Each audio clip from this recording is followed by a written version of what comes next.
Hello, in this video I'm going to be doing an example of a medium factor label question.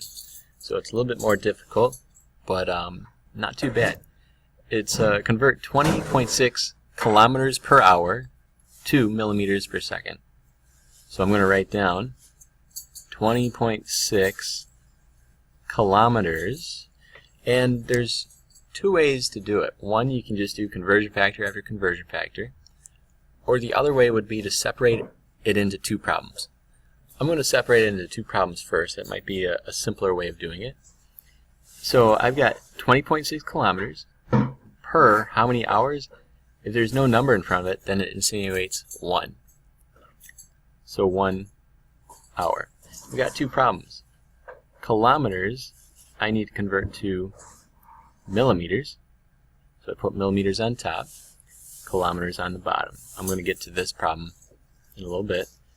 So then we have to remember 1 goes with our largest prefix, the kilometers, and I can do that.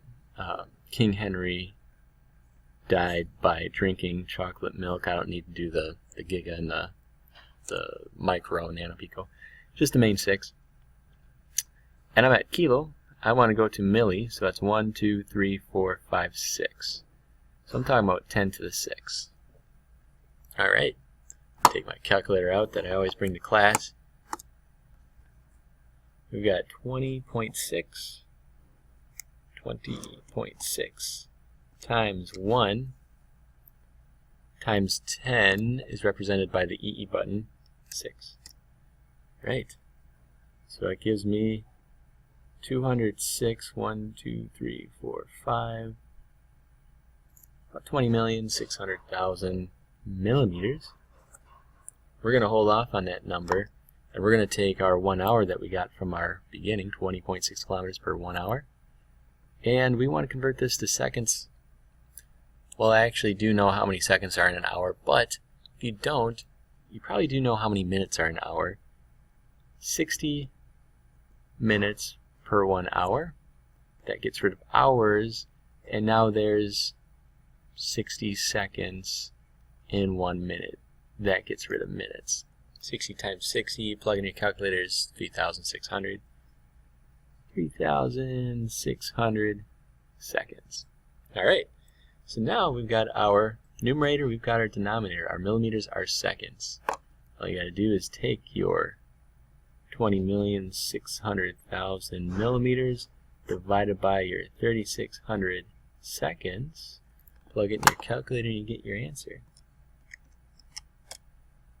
That equals 5,722 millimeters per second, and we want to round this guy to correct sig figs, because sig fig rounding and chemistry, they go together like a foot goes with a shoe. Alright, going back, we've got 1, 2, 3 significant figures. That's 0 significant because of the sandwich rule. 1, 2, 3. Looks like we've got 5,720 millimeters per second. That last 0 is no longer significant because it's after a sig fig, but it's not after a decimal. It does not fit both those criteria, so it's not significant. That is our final answer, and that wasn't too bad. That's a medium factor label question. But what if we did it a different way? You can. In chemistry and math, there's always, a lot of times, multiple ways to get to the same answer. So, this one's a little challenging. 20.6 kilometers per hour. I only recommend this if you really feel comfortable with the math. We're going to multiply this by a conversion factor. We want to get this kilometers and convert it to millimeters, kind of like what we did right here. And we said that there is 10 to the 6 millimeters per 1 kilometer. That means kilometers cancels out.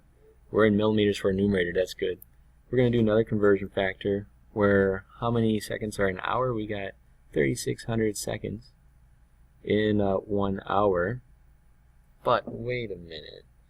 Hours is on the numerator here. No, denominator. Here it's on the denominator, so it's not going to cancel out, so can't do that.